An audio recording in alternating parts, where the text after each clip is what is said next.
প্রশ্ন করেছেন আজান ও ইকামতের মাঝখানে দোয়া কবুল হয়, কিন্তু মহিলাদের বেলায় কিভাবে? সুন্দর কথা।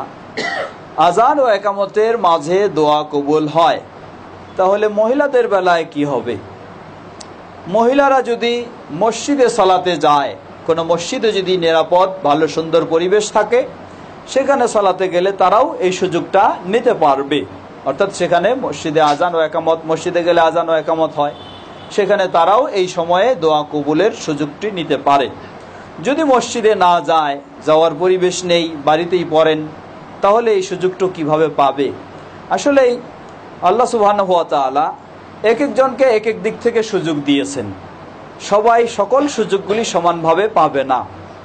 ইসলাম পুরুষদের জন্য অপরিহার্য করে দিয়েছে মসজিদে গিয়ে সালাত আদায় করতে হবে। এটা একটা গুরুত্বপূর্ণ দায়িত্ব কিনা, এটা একটা বড় কাজ কিনা।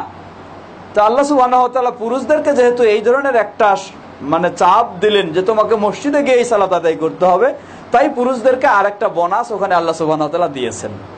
আর মেয়েদের জন্য এই বাধ্যবাধকতা ইসলাম এই নির্দেশ জারি করেনি, তাই তাদের জন্য বিষয়টি সহজভাবে আল্লাহ সুবহানাহু ওয়া তাআলা রেখে দিয়েছেন।